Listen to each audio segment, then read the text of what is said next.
خطاب فرما رہے ہیں فضیلت الشیخ محترم جناب مولانا محمد جرجیس انصاری صاحب انڈیا والے، مورخہ 3 جنوری سن 2008 بمقام جامع مسجد الہدا لانڈی۔ موضوع ہے کبیرہ گناہ۔ یاد رکھیے اسلامی کیسٹوں کا مرکز سلفی کیسٹ سینٹر، منظور کالونی، گجر چوک، کراچی۔ وَكُلَّ بِدْعَةٍ ضَلَالَةٍ وَكُلَّ ضَلَالَةٍ فِي النَّارِ۔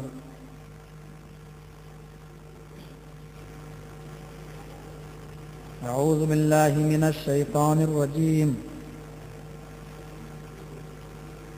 بسم اللہ الرحمن الرحیم۔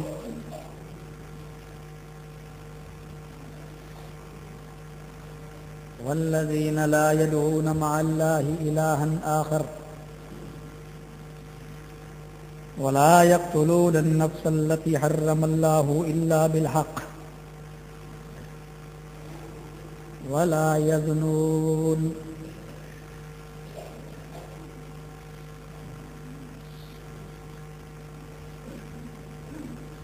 وعن ابي هريرة رضي الله تعالى عنه قال قال رسول الله صلى الله عليه وسلم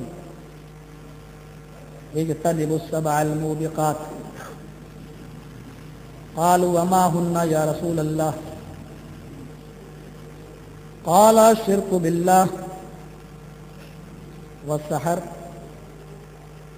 وقتل النفس التي حرم الله إلا بالحق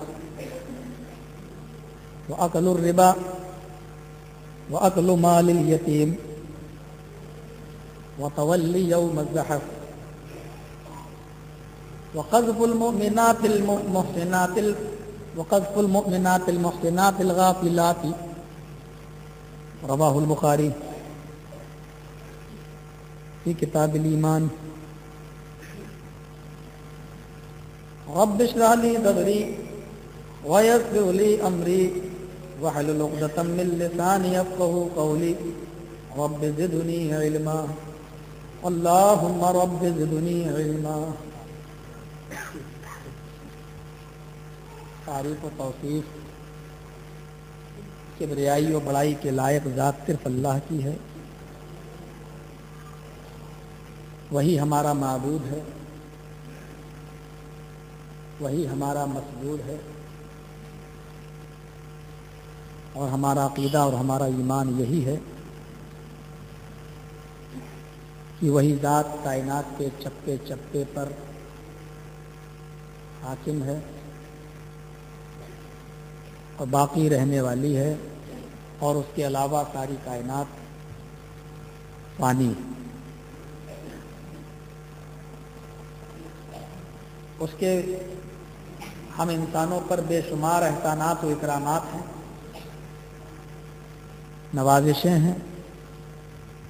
ہم ان کو اگر شمار کرنا چاہیں تو نہ تو ان کو احاطۂ تحریر میں لا سکتے ہیں نہ تقریر میں۔ ان تعدوا نعمت اللہ لا تحصوها، میرے بندو اگر تم میری نعمتوں کو شمار کرنا چاہو تو نہیں کر سکتے۔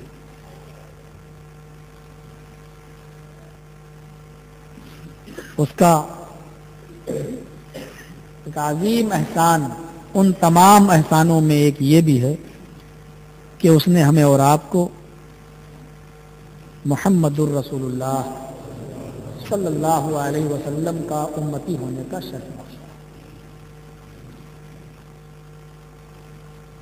حضرت موسیٰ علیہ السلام جیسے پیغمبر یہ کہتے ہوں کہ اللہ اگر تو نے مجھے کوئی نبی نہ بنایا ہوتا تو یہ میرے لیے زیادہ بہتر تھا، مجھے جناب محمد الرسول اللہ کا امتی بنا کر دنیا میں بھیج دیا ہوتا۔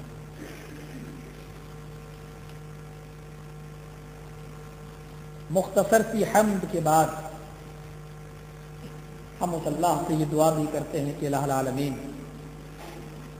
تو آسمان کے ستاروں سے زیادہ اور روئے زمین پر جتنے درخت ہیں ان کی پتیوں کی تعداد سے زیادہ درود و سلام کے بے شمار پھول نچھاور فرما احمد مصطفیٰ سید الثقلین امام کائنات محسن انسانیت رحمت للعالمین جناب محمد رسول اللہ صلی اللہ علیہ وسلم کی ذات مبارکہ پر اللہم صل وسلم وبارک علیہ۔ قرآن کریم کی سورہ فرقان سے چند آیتیں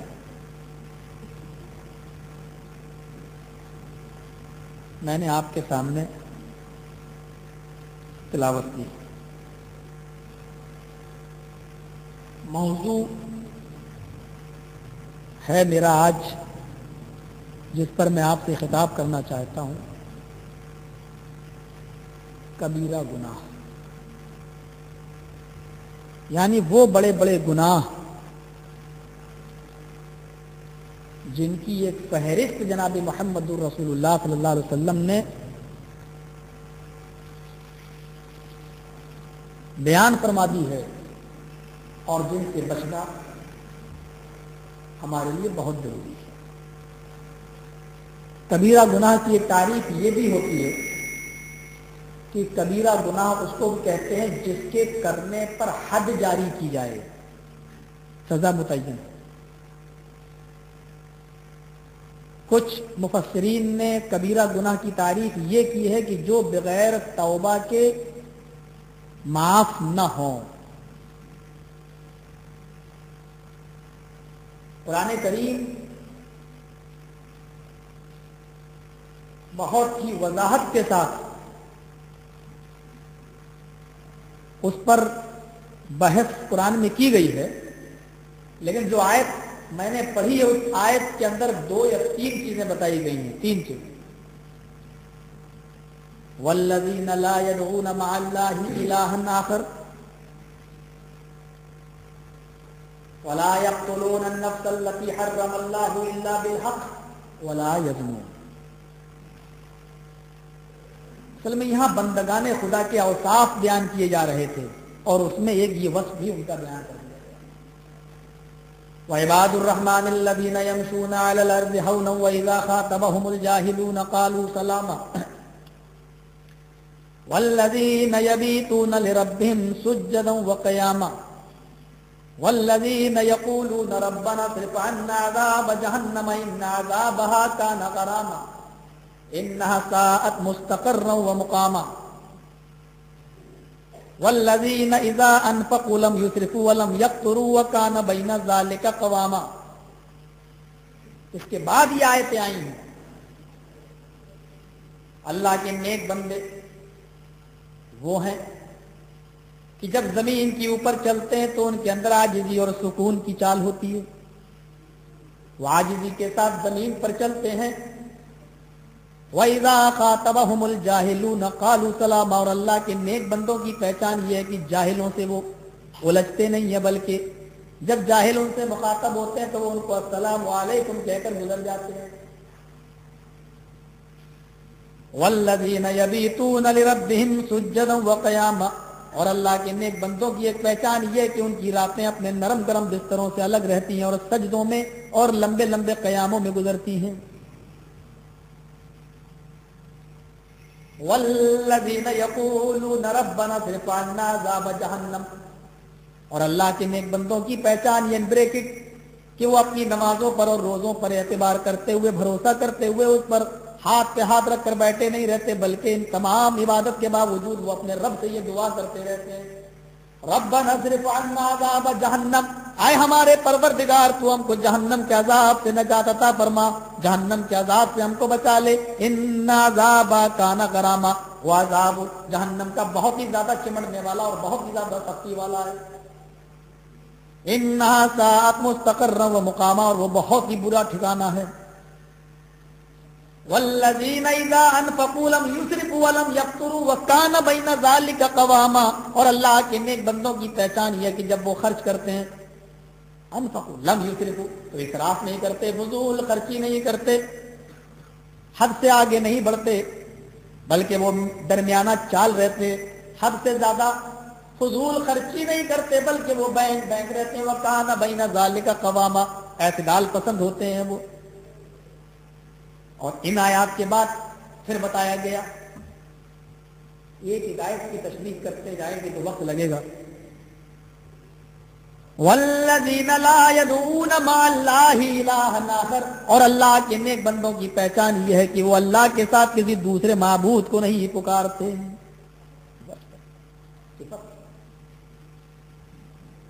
وَلَا يَقْتُلُونَ النَّفْسَ الَّتِي حَرَّمَ اللَّهُ إِلَّا بِالْحَقِّ, اور کسی ایسے نفس کو وہ قتل بھی نہیں کرتے جس کے قتل کو اللہ نے حرام قرار دیا ہے. وَلَا يَزْنُونَ, اور وہ زنا کے قریب نہیں جاتے, وہ زنا نہیں کرتے. یہ تین چیزیں جو بعد میں بتائی گئی اس کی تصدیق ہوتی ہے اس حدیث سے جس کو امام بخاری کتاب التوحید کے اندر ذکر کرتے ہیں. دل چاہتا ہے کہ پوری حدیث میں آپ کے سامنے پڑھ جاؤں. حدیث کے راوی حضرت عبداللہ ابن مسعود رضی اللہ تعالیٰ عنہ.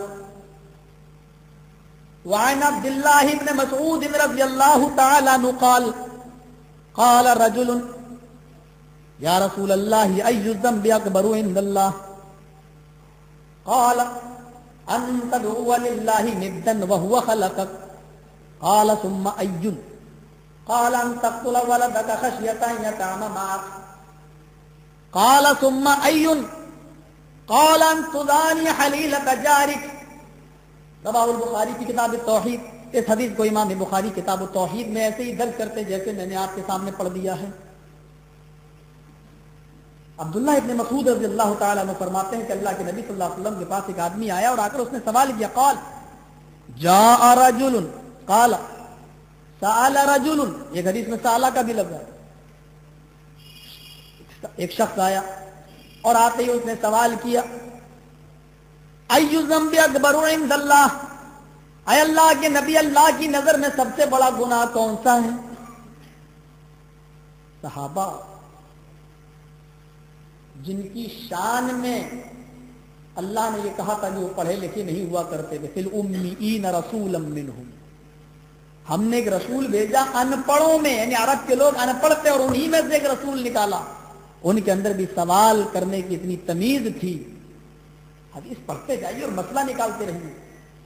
ای الذنب اکبر عند اللہ, جن کو انسان گناہ سمجھ رہا ہے ہم کو وہ نہیں بتائیے, مجھے یہ بتائیے اللہ کی نظر میں سب سے بڑا گناہ کیا ہے؟ ای الذنب اکبر عند اللہ, اللہ کے نزدیک سب سے بڑا گناہ کیا ہے؟ قال, اللہ کے نبی صلی اللہ علیہ وسلم اس کا جواب دیتے ہیں ان تدعو للہ ندا وهو خلقک, اللہ کو چھوڑ کر کسی دوسرے کو پکارو حالانکہ اس نے تم کو پیدا کیا. یعنی اللہ کی نظر میں شرک سے زیادہ بڑا گناہ کوئی دوسرا ہے بھی نہیں. اور امام مسلم تو ایک جگہ یہاں تک نقل کر دیتے ہیں کہ اللہ کے نبی سے کسی صحابی نے پوچھا کہ اللہ کے رسول اگر جنگل میں کچھ لوگ مجھے پکڑ لیں اور یہ کہیں کہ تو اللہ کا انکار کر تب میں تجھے چھوڑوں گا, اور اللہ کا انکار کرنے سے میری جان بچ رہی ہو تو کیا میں اپنی جان بچانے کے لیے جھوٹ بولوں؟ مسلم کے الفاظ اللہ کے نبی فرماتے ہیں کہ اگر اللہ کا انکار کرنے سے تیری جان بچ رہی ہے تو جھوٹ بول جا, اللہ کا انکار کر لے. پھر اس نے سوال کیا اللہ کے نبی اگر وہ اللہ کا انکار کرنے کے بعد نہ چھوڑے بلکہ یہ کہے کہ میرے آقا کو, میرے سردار کو, میرے مالک کو یا مجھے سجدہ کر تب میں تجھے چھوڑوں گا, تو اللہ کے نبی کیا میں اس کو سجدہ کر کے اپنی جان بچا سکتا ہوں؟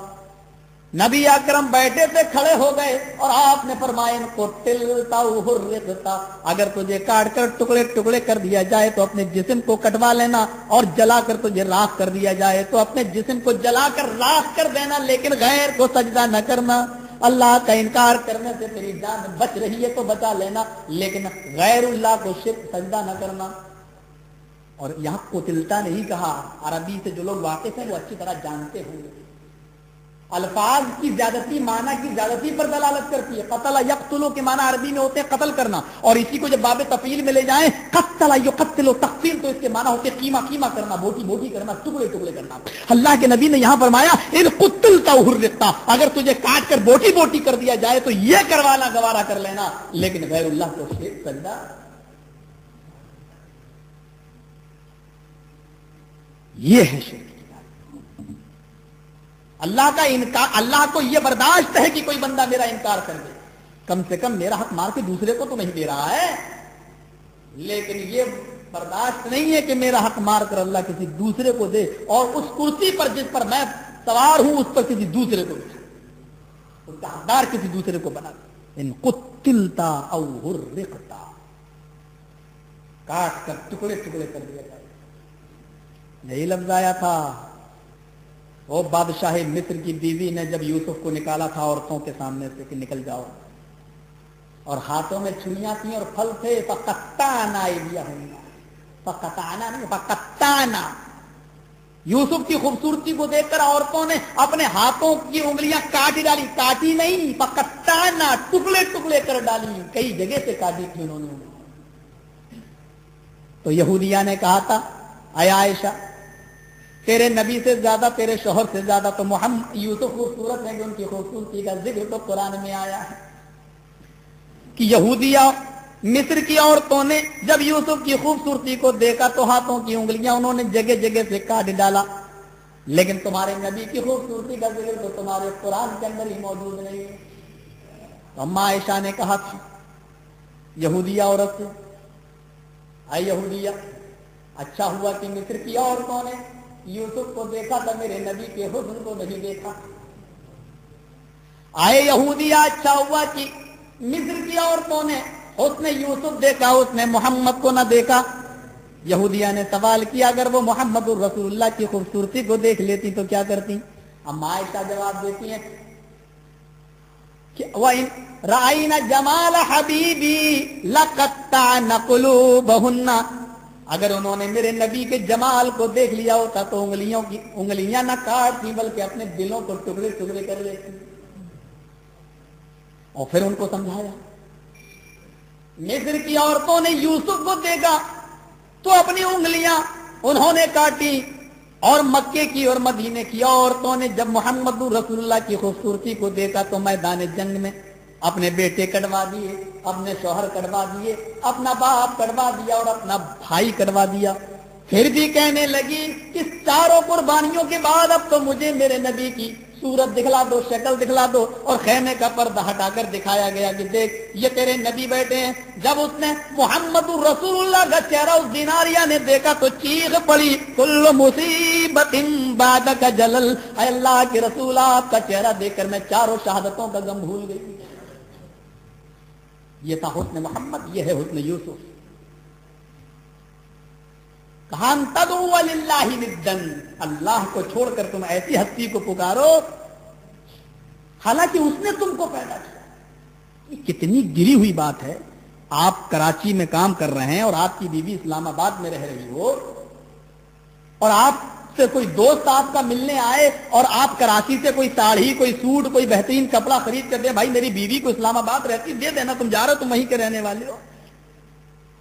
تو آپ بتاؤ کہ بیوی کس کی تعریف کرے گی؟ شوہر کی جو کراچی سے بھیج رہا ہے اس کی, یا جو لا رہا ہے کپڑا دے رہا ہے اس کی, کس کی تعریف کرے گی؟ عقل سے خود آپ اس بات کو سوچیں اور غور کریں. اگر وہ اس لانے والے اور کپڑا دینے والے کی تعریف کرنے لگے, اوہ آپ تو بہت اچھے ہیں, ہینڈسم ہیں, یہ ہیں وہ ہیں, دنیا بھر کے ایکسکیوز می اور آج کل جو چل رہے ہیں وہ سارے دروازے اس کے لیے کھول دے.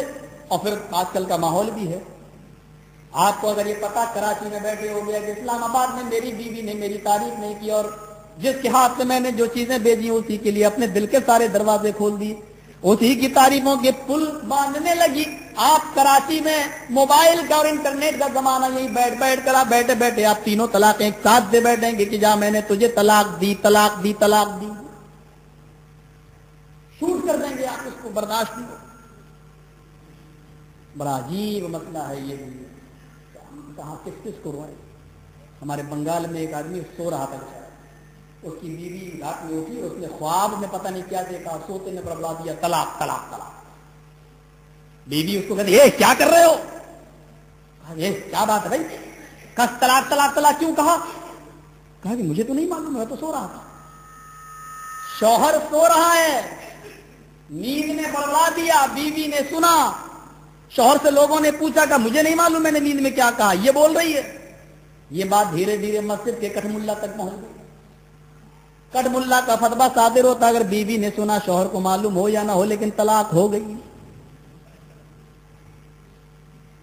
یہ قصہ کس کس کو روئیں گے آپ؟ شوہر کہہ رہا مجھے معلوم نہیں, کٹ ملا کہہ رہا ہو گئی.